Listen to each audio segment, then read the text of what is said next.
Hello, my name is Chaplain John Rollison, and I want to talk to you a little bit today about the Air Force Chaplain Candidate Program. Now, a couple disclaimers, or actually just one disclaimer. I want to say right up front that I am not a recruiter. I'm simply a chaplain that really likes being a chaplain in the Air Force. I've been in almost 25 years, 8 years enlisted, and then the rest of the time as either a chaplain candidate or a chaplain. And as having gone through the candidate program myself, I know how great it is. And so I wanted to make a video to just let people know about it in case you're interested. Now, the first thing I want to talk about are the basic requirements to get into the program. Well, simply put, the chaplain candidate program is a program for seminary students or for students in other professional religious schools. Maybe your faith background, they don't call it seminary. But whatever it is that you have to study to become a minister for your faith group, if you're enrolled in that school, you have the opportunity, if you would like to serve as a chaplain candidate in the United States Air Force. Now, what are the basic requirements? Well, first of all, you have to make sure you meet all the military medical requirements and weight standards. As long as you're physically fit, you're not and you're within the weight standards. I actually barely weighed enough. I was very skinny when I first enlisted, and I was 2 pounds over the minimum weight. So it goes by your height, and so I'm 5'11". So whatever your height is, you can't weigh too much, and you also can't weigh too little. So as long as you're within that range, you can come in.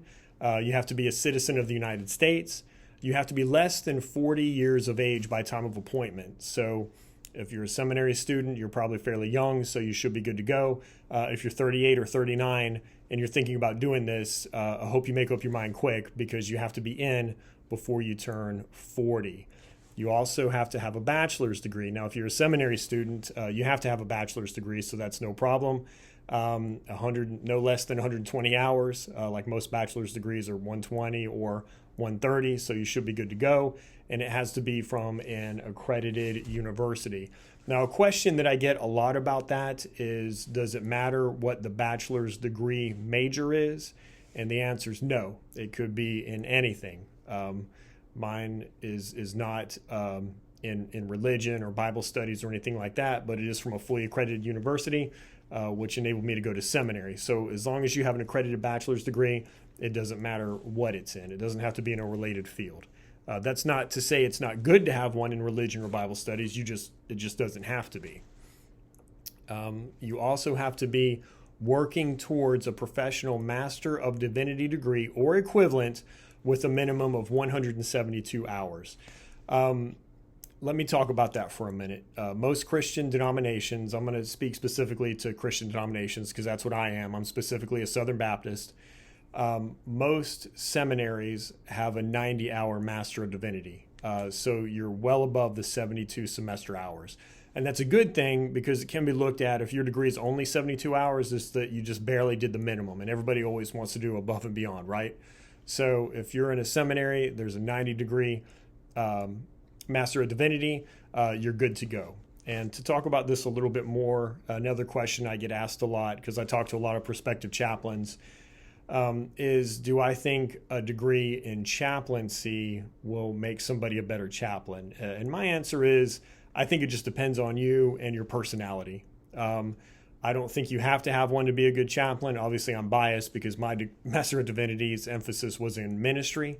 But as long as you know how to communicate the gospel or to communicate whatever your beliefs are, as long as you have a good understanding of counseling, of the Bible or whatever your spiritual books are, as long as you can communicate these truths, and as long as you can minister effectively with other people, you're good to go. So I think chaplaincy MDivs are great, but do I think you absolutely have to have one to be a good chaplain?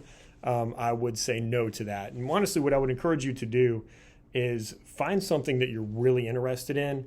Like if you're really interested in church history, get an MDiv in church history. That'll help you. You'll do great. If you're really interested in counseling, get an MDiv with an emphasis in counseling. I mean, just make it applicable to your life, and then you can use that, even church history, in your ministry, wherever the Lord leads you. And if it's a chaplain, you'll be able to use it there as well. You also have to be able to pass a background check, make sure you have a clean record.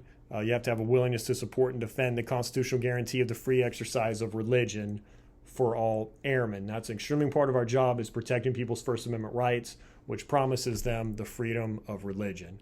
And you also have to have an unwavering commitment to integrity, service before self, and excellence in all we do. Those are the Air Force core values. Now, what will you do as a chaplain candidate? Well, there are a lot of great opportunities. I was a chaplain candidate myself from 2005 to 2008. That's when I was in. And it was a great experience. I came right from enlisted. One day I was a staff sergeant. And the next day I was a second lieutenant in the Air Force Reserve. And it was a great experience. I went to officer training school, which now is 60 days. It's at Maxwell Air Force Base, Alabama. That's like basic training for officers. So you'll probably go through that the first summer.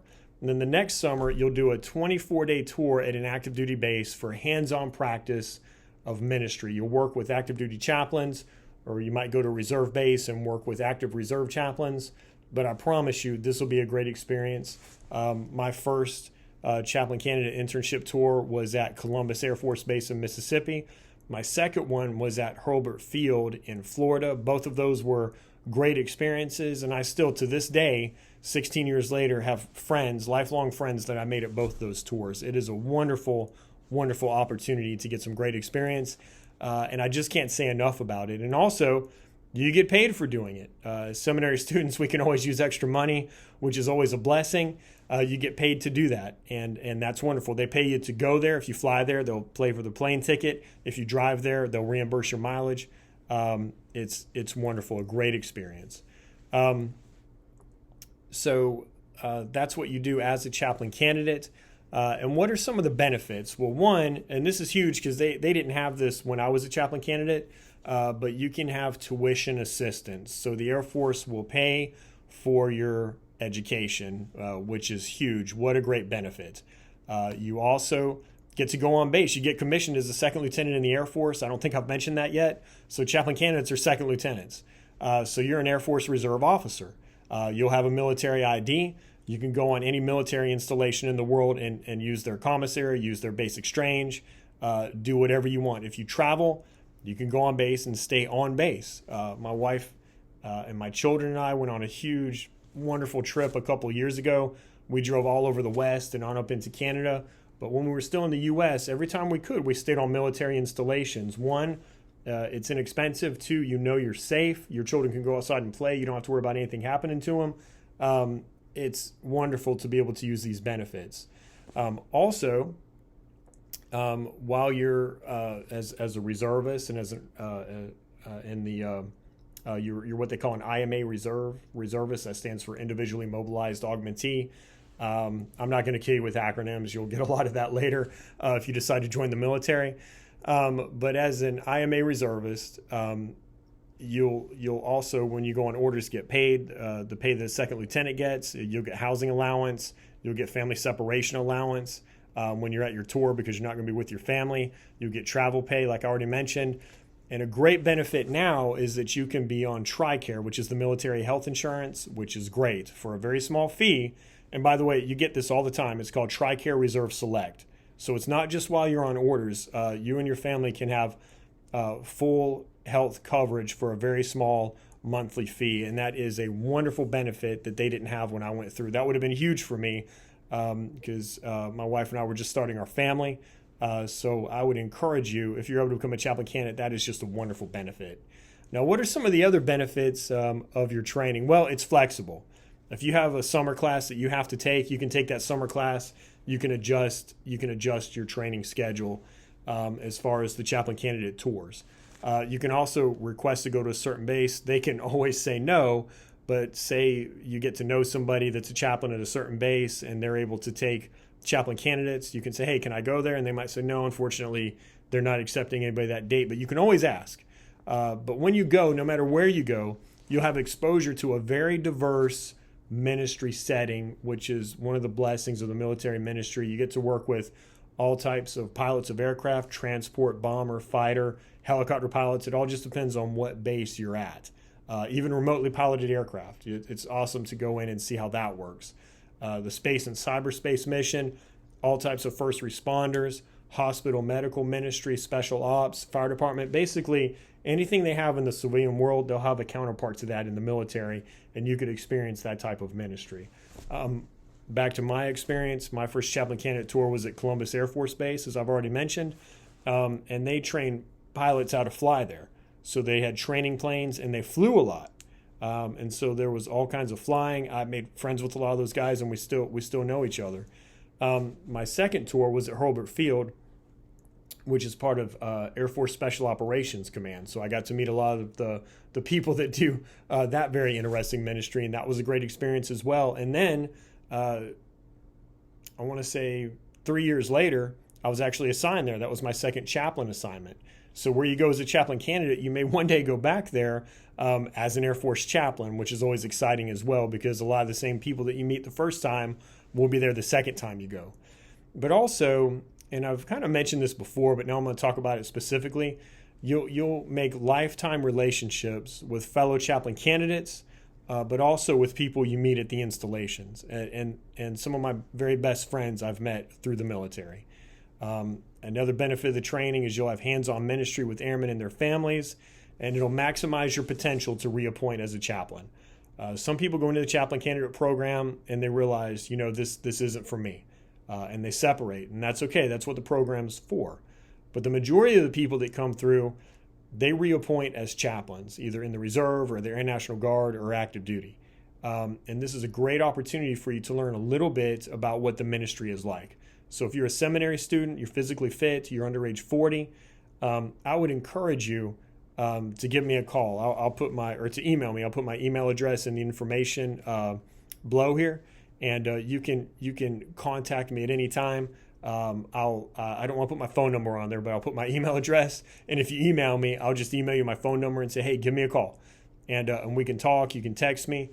I talk to people about it all the time, and I would love to be able to help you. And if you think you're interested, there's no pressure from me. Like I said, I'm not a recruiter. I'm just somebody that loves the ministry, the chaplaincy ministry, and love to talk about it. And I'd be happy to help you out if I can.